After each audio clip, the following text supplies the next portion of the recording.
하나님을 알지 못하는 사람들이 찾아와서 목사님 성경책은 어떤 책이에요? 라고 질문한다면, 또 여러분들에게 찾아오셔서 장로님, 권사님 성경은 무슨 책이에요? 라고 질문한다면 이렇게 대답하십시오. 성경은 첫 번째 역사책입니다 라고 대답해 주시면 틀리지 않습니다. 성경은 어떤 격언집처럼 말입니다. 그냥 아무데나 한두 군데 이렇게 열어보고 성경을 아무 군데 이쪽 저쪽을 열어본 다음에 그 내용들을 파악하고 그리고 이렇게 우리의 삶 속에서 적용할 수 있는 그렇게 단순한 책이 아닙니다. 성경에는요, 어떤 특정한 시간, 특정한 시대, 그리고 특정한 장소에 일어난 실제 일어났던 사건과 그 사건에 대한 어떤 역사가적인 해설이 기록되어져 있기 때문에 성경은 역사책입니다, 이렇게 설명하시면 틀리지 않습니다. 그런데 이 설명으로만은 부족합니다. 이렇게도 표현하셔야 됩니다. 성경은 역사책이면서 그러면서 계시의 책입니다 라고 여러분 대답하셔야 됩니다. 성경은 하나님 자기 자신을 인간들에게 계시해 주신 책입니다. 계시라고 할 때는요, 이렇게 베일을 벗다 라는 뜻이기도 해요. 하나님께서 스스로 베일을 벗어서 자기 자신을 드러내 주시지 않으면, 자기 자신을 가르쳐 주시지 않으면 인간은 스스로 결코 하나님을 알 수 없는 존재입니다. 그러므로 성경은 하나님께서 스스로를 역사를 통하여서 자신을 계시해 주신 책입니다, 이렇게 설명하셔야 됩니다. 그러면 성경은 역사책이요 계시의 책입니까? 라고 질문한다면 하나 더 붙이셔야 됩니다. 그것은 바로 무엇이냐면, 이 성경은 구원의 역사를 기록한 책입니다 라고 말씀하셔야 돼요. 성경은 하나님께서 인간을 구원하시기 위하여서 역사를 통하여서 어떤 일들을 행하셨는가, 그것을 직접 우리에게 보여주시고 계시하여 주시고 자기 자신의 모든 행적들을 담은 책이 바로 성경책입니다 라고 이야기해요. 그래서요, 성경은요, 어떤 과학적인 사실을 증명하려는 데 초점을 두지 않습니다. 그러기보다는 성경시대의 문화와 그리고 세계관 속에서 인간을 구원하신 하나님의 크고 놀라운 일에 초점을 맞추고 있습니다. 그리고 사실은 여러분들에게 이 말까지 하고 싶었습니다. 우리가 소선지서, 소예언서를 보고 있으니 성경은 어떤 책입니까? 라고 이야기한다면 역사책이요, 계시의 책이요, 또 구원의 역사를 기록한 책이라고 한다면 한 가지 더, 이 성경은 예언의 책입니다 라고 이야기하면 됩니다. 성경을 보면 예언과 그리고 성취가 성경 내용 전반에 걸쳐서 이 내용들을 모두가 다 관통하고 있습니다. 하나님의 계시를 받은 예언자들이 또 하나님의 말씀을 받았다, 이게 예언이잖아요. 하나님이 귀한 말씀을 받은 예언자들은 마치 역사가들이 과거의 내용들을 정확하게 기록할 수 있듯이 하나님의 귀한 말씀을 받고 또 하나님께서 보여주신 놀라운 환상을 본 이들은 그 말씀과 그 환상이 정확하게 일치하고 그 예언의 말씀이 그대로 성취되어져 있음을 증명하고 확인해 주는 책이 바로 성경책입니다. 석가모니, 공자, 마호멧, 그들의 행적과 말들을 기록하여서 그들에게는 그것이 경전이라고 이야기하지만 그들이 가지고 있는 그 경전에는 예언이 없습니다. 그런데요, 성경은요, 신약 빼고 구약만 보더라도 약 2000가지의 예언의 말씀, 환상의 말씀이 기록되어져 있고, 그것은 그냥 막연한 것이 아니라 구체적인 지명을 언급하는 예언들, 그리고 하나님께서 맡겨주셨던 말씀들이 기록되어져 있고, 그 내용들이 하나의 오차도 없이 그대로 그것들이 실현되어지고 증명되어지고 그리고 그것들이 확인되어진 책이라 할 수 있겠습니다. 예언의 말씀이라고 하는 것은 시간을 관통하고, 더 정확하게 말하면 자신의 뜻대로 다스릴 수 있어야만 진정한 예언이 되어질 수 있는데요, 하나님께서는 그 뜻대로 역사를 다스리기 때문에 시대와 또 앞으로의 일들을 계시할 수 있으셨고, 또 미래를 우리에게 알려주심으로 말미암아 현대를 살아가고 현재를 살아가는 우리들에게 그 약속의 말씀을 붙잡고 우리가 용기를 얻어서 살아갈 수 있는 책이 바로 예언의 책입니다. 그러므로 성경책은 역사의 책이요, 계시의 책이요, 구원의 역사를 기록한 책이며 예언의 책입니다 라고 여러분들에게 소개하고 싶어요. 이러한 맥락에서 우리가 소위언서를 보고 있는데, 이제 9장의 지지함으로 이제 스가랴서의 하반부를 우리가 보게 되어집니다. 오늘 본문에 보면 이스라엘 이웃 나라들에 대한 하나님의 말씀이 임하고 장차 오실 메시아에 대한 그러한 말씀들이 예언되어져 있는 말씀입니다. 1절 한번 같이 읽어보실게요. 1절 말씀입니다. 시작. 이 말씀이 하드락 땅에 내리며 다메섹에 머물리니 사람들과 이스라엘 모든 지파의 눈이 여호와를 우러러 봄이니라. 여호와의 말씀이라고 기록되어져 있는데 거기 한번 밑줄을 쳐보세요. 우리는 그냥 하나님의 말씀 이렇게 생각하기 쉬운데, 우리가 개역개정이잖아요. 예전 그 개역 한글 성경에 보면은요, 이것을 여호와의 말씀이라고 하지 않고 여호와의 경고 이렇게 이야기하고 있어요. 그냥 단순한 말씀이 아니에요. 하나님의 경고의 말씀이었습니다. 원어를 보면 이게 어떤 말씀이냐, 무거운 말씀, 부담이 되는 말씀, 짐과 같은 말씀, 이러한 의미가 들려 있습니다. 여호와 하나님의 말씀이 임했습니다. 스가랴 선지자에게만 임한 것이 아니라 하나님의 택한 백성 이스라엘 백성들에게만 임한 것이 아니라 오늘 성경에 보니까 하드락, 다메섹, 이방 땅에 하나님의 말씀이 임하게 되어진 거예요. 하나님께서는 나의 하나님, 나의 아버지라고 고백하지만 우리가 하나님을 향하여서 나의 하나님, 하나님은 나의 아버지십니다. 우리 8월의 찬양을 통해서 우리가 그렇게 고백하지만 기억하셔야 돼요. 하나님은 나의 하나님, 나의 아버지이심과 동시에 하나님은 너의 하나님, 너의 아버지시다. 이것도 우리가 인정하실 수 있으셔야 됩니다. 그러니까 여러분들 이 문장을 기억하십시오. 하나님은 우리의 하나님입니다 라고만 고백하셔서는 안 됩니다. 하나님은 우리의 하나님일 뿐만 아니라 하나님은 모두의 하나님입니다. 이렇게 표현하는 것이 하나님을 향한 더 정확한 표현입니다. 이렇게 말해도 통하는 겁니다. 하나님은 믿는 자의 하나님입니다. 하나님은 우리 신자의 하나님입니다. 동시에 하나님은 생명이 있는 모든 이들의 하나님입니다.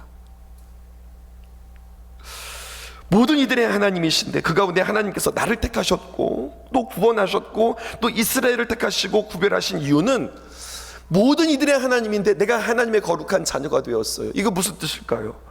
구원받은 너로 인하여, 택함받은 너로 인하여서 택하신 하나님의 이스라엘로 하여금 너를 통하여서 온 세계가, 온 열방이 하나님께로 돌아오고 너를 통하여서 하나님이 알게 되어지기를 원한다라고 하는 하나님의 소원, 하나님의 마음이 사실은 이 표현 가운데 그대로 배어 있는 것입니다. 이 사실을 알고 오늘 다시 한번 1절 말씀 보십시다. 여호와의 말씀이 하드락 땅에 내리며 다메섹에 머물리니 사람들과 이스라엘 모든 지파의 눈이 여호와를 우러러 봄이니라.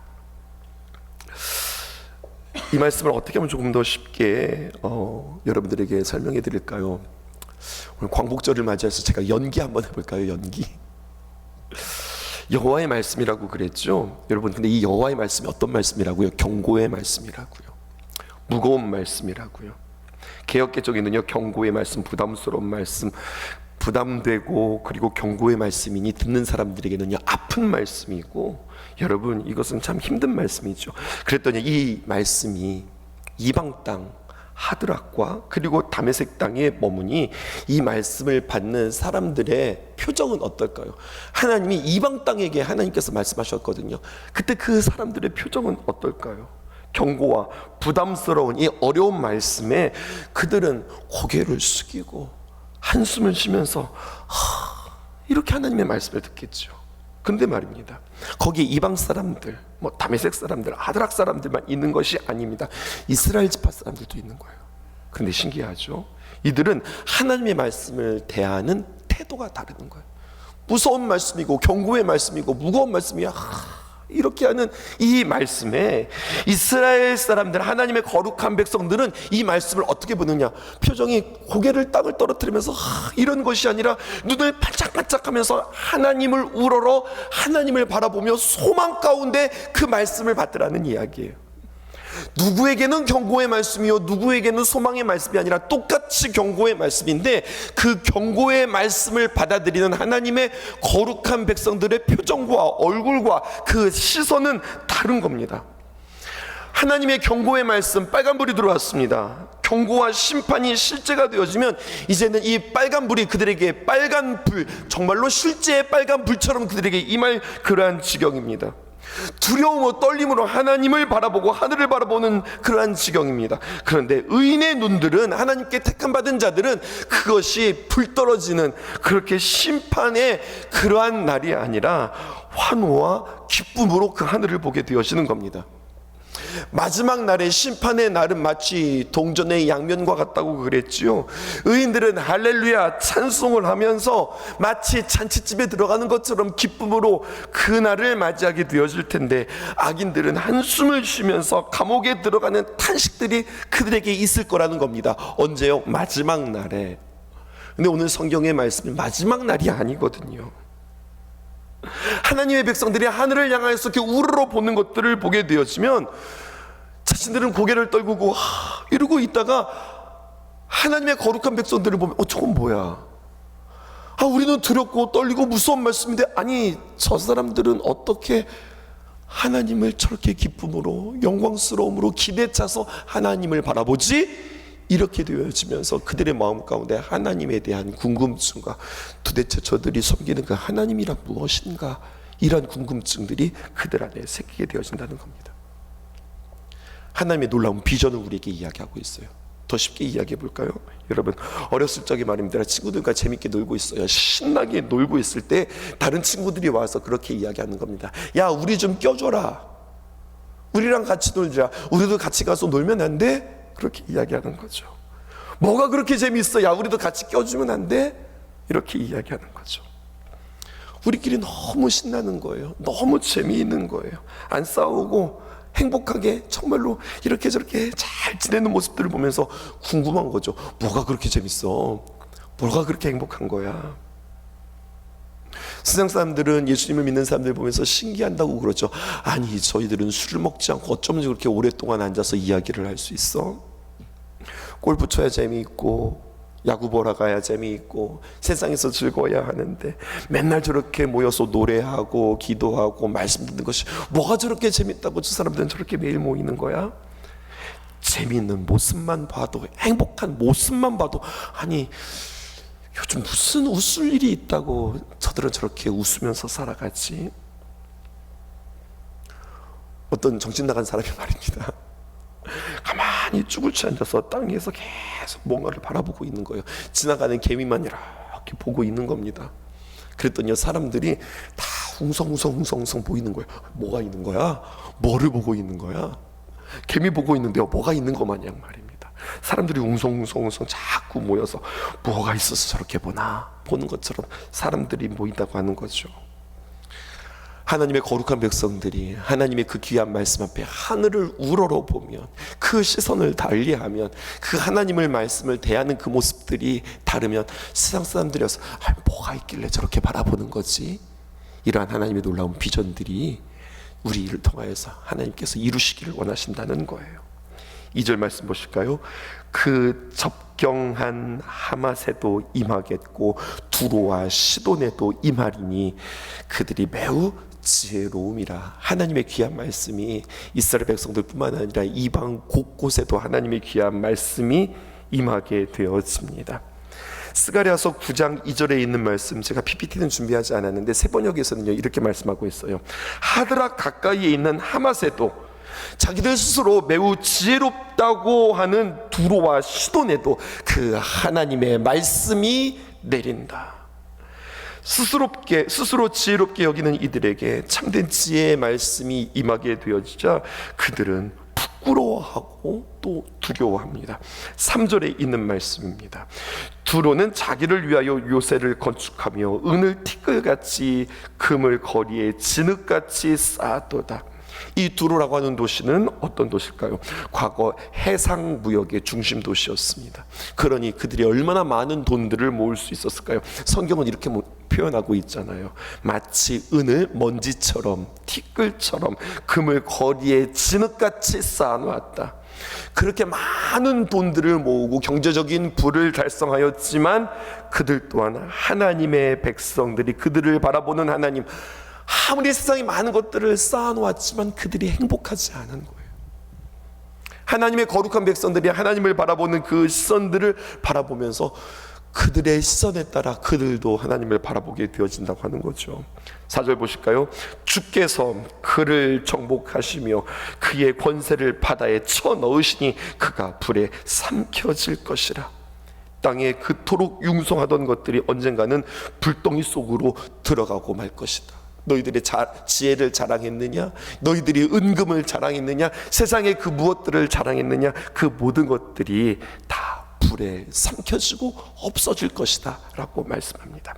5절에서 7절 우리 함께 교독하겠습니다. 아스글론이 보고 무서워하며 가사도 심히 아파할 것이며 에그로는 그 소망의 수치가 되므로 역시 그러하리라. 가사에는 임금이 끊어질 것이며 아스글론에는 주민이 없을 것이며 아스돗에는 잡족이 거주하리라. 내가 블레셋 사람의 교만을 끊고 7절 함께 할까요? 그의 입에서 그의 피를 그의 이사이에서 그 가증한 것을 제거하리니 그들도 남아서 우리 하나님께로 돌아와서 유다의 한 지도자같이 되겠고 에그로는 여부스 사람같이 되리라. 이렇게 기록되어 있습니다. 놀라운 말씀이죠. 왜냐하면요, 하나님께서 가나안 땅에 이스라엘 백성들을 들여보낼 때 다 진멸하라 주님께서 말씀하셨거든요. 그래서 여호수아서에 보면은 하나님께서 이스라엘 백성들을 출애굽해서 가나안 땅으로 그들을 인도하실 때에 이 지금 나와 있는 이 도시들의 항목은 다 진멸의 대상들이었습니다. 그런데 오늘 보니까 아스글론, 가사, 에그론, 아스돗 이 도시들은 다들 어떤 도시들이에요? 블레셋의 대표 도시들이에요. 하나님께서 싸그리 다 진멸하라고 했는데 그 하나님의 말씀에 온전히 순종하지 못했어요. 그래서 그들이 얼마나 이 이스라엘 백성들의 그들의 역사 가운데 가시와 같은 역할들을 감당했는지 몰라요. 그런데 보세요, 그렇게 가시와 같았던 그들도, 그 남은 자들도 하나님께로 돌아오는 역사가 있다, 이렇게 말씀합니다. 7절 다시 볼까요? 그의 입에서 그의 피를 그의 이사이에서 그 가증한 것을 제거하리니 그들도 남아서 우리의 하나님께로 돌아와서 유다의 한 지도자같이 되겠고 에그로는 밑줄 쳐보십시다. 여부스 사람같이 되리라. 여부스 사람은요 누구입니까? 가나안 족속의 한 족속이었습니다. 원래 예루살렘 도시의 본래 원주민이었어요. 더 자세히 말하면 예루살렘 주변의 산지에 거주하던 사람들로 가나안의 셋째 아들의 후손이 바로 여부스 족속이었습니다. 성경의 역사들을 쭉 따라가다 보면 여부스는 원래 예루살렘의 본래 이름이 아니고 이 성읍 전에 지배하고 있었던 사람들의 명칭에서 따온 이름인데 아브라함 시대 이 장소를 뭐라고 불렀냐면 살렘이라고 불렀어요. 살렘, 예루살렘의 축약형 살렘으로 불렀던 사람들이었습니다. 이스라엘 백성들이 그 가나안 땅에 정착한 후에도 이 여부스 족속을 쫓아내지 못했습니다. 여부스 족속이 그래서 유다 백성들과 함께 같이 공동으로 살고 있다가 그러다가 다윗 시대의 말입니다. 다윗 왕이 예루살렘을 대대적으로 공략하죠. 그리고 여부스 사람의 모든 이 성읍 지배를 종결하고 예루살렘을 다윗의 왕국으로 세우고 유다의 수도로 삼게 되었습니다. 이러한 배경 가운데서 여부스 사람같이 된다라고 하는 이 표현이 어떤 표현일까요?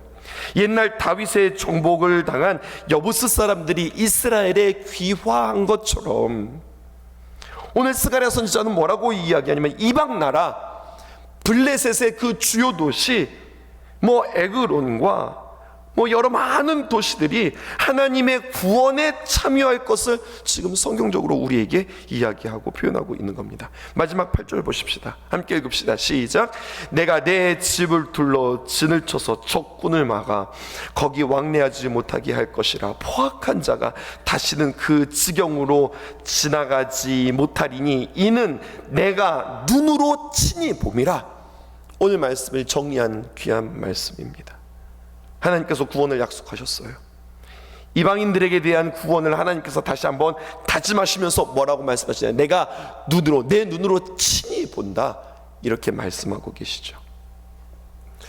신앙이 좋은 사람은요, 사람의 눈으로 보는 것이 아니라 하나님의 시선으로 보는 사람이에요. 저거 안 되지, 아니 세상에 다 된다고 해도 저건 안 되겠다. 여러분, 블레셋에 무슨 희망이 있을까요? 앞에서 열거된 이방 민족들, 스스로 지혜롭다고 착각하고 스스로 돈이 최고라고 여기고 이 세상 가운데 푹 빠져있는 그들을 향하여서 그들에게 무슨 소망이 있을까요? 세상의 가치를 쫓아가는 그들에게 무슨 기대가 있을까요? 그런데 하나님께서는 뭐라고 이야기하는가? 내 눈으로 친히 그들을 바라보고 있다. 하나님의 시선으로 바라보고 있다. 우리는 절망이라고 이야기하지만 하나님은 소망이라고 이야기하는 거예요. 어느 누가 하나님의 거룩한 백성이 될지 모른다는 이야기예요. 어느 누가 하나님 앞에 귀하게 쓰임받을지 모른다고 하는 이야기예요. 함부로 판단하지 않는 우리들이 되어지기를 원합니다. 이 말씀을 우리에게 적용한다면 이렇게 적용해보면 어떨까요? 신앙 좋은 사람 여러 가지로 설명하지 않아도 됩니다. 딱 두 가지 생각하면 됩니다. 그 사람 참 신앙 좋아, 그 사람 참 믿음 좋네 라고 이야기한다면 그냥 두 가지입니다. 첫 번째는 바로 뭐냐면 하나님 앞에 내가 서 있다. 하나님 나 바라보고 계시다. 이것을 언제나 인식하면서 살아가는 사람입니다. 하나님의 시선 앞에 내가 있다. 이것을 잊지 않고 살아가는 사람. 두 번째, 하나님의 시선이 내 앞에 있는 것뿐만 아니라 언제나 하나님이 내 곁에 계시다. 하나님의 이름이 어떤 이름입니까? 하나님 언제나 우리와 함께 계신다. 이것 잊지 않고 언제나 이것들에 대해서 각성하면서 살아가는 사람. 하나님 보고 계시지, 하나님 내 곁에 계시지, 내가 하는 말 다 듣고 계시지, 내가 하는 행동 다 보고 계시지, 주님 내 곁에 계시지. 내가 어디에 있건, 화장실에 있든 가정에 있든 일터에 있든 교회에 있든 해외여행 중이든 친구들과 함께 있든, 여러분 어디에 있든 하나님이 나와 함께 계시지, 하나님이 나를 바라보고 계시지. 그리고 거기에 내가 부끄럽지 말아야지.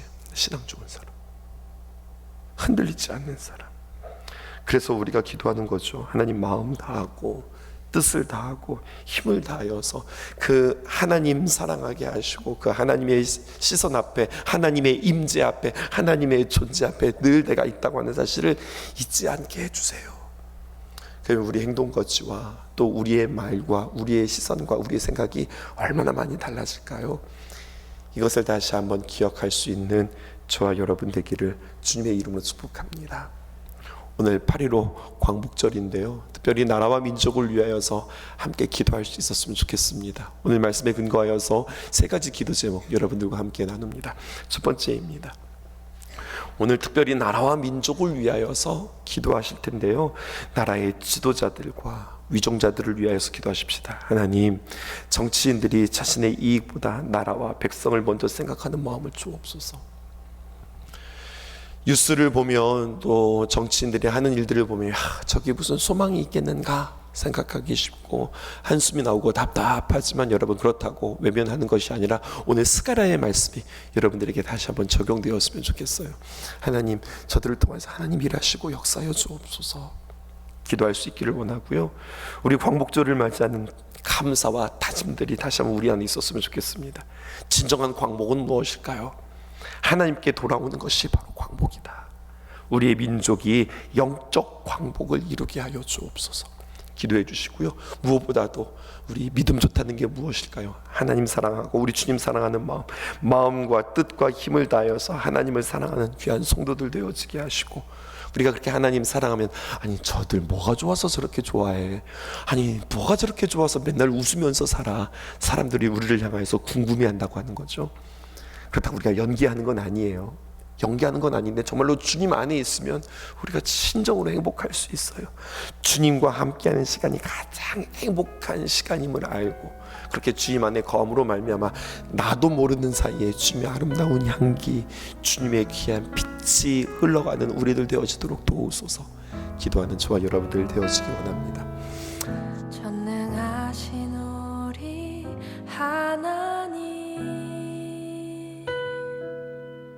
삶에 가득한 주님의 통치 보호하시고 지켜주시네, 복 주시고 인도하시네. 살아계신 우리 하나님, 삶에 가득한 주님의 임재 불러주시고 채워주시네, 들으시고 응답하시네. 주의 손이 붙드시네, 흔들리는 우리의 삶을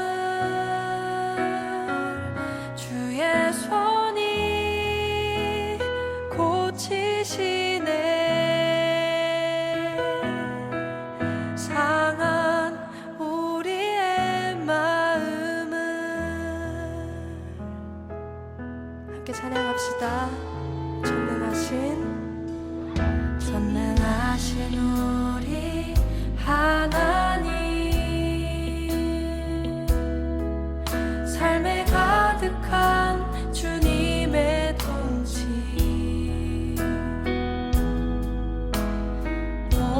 보호하시고 지켜주시네, 복 주시고 인도하시네.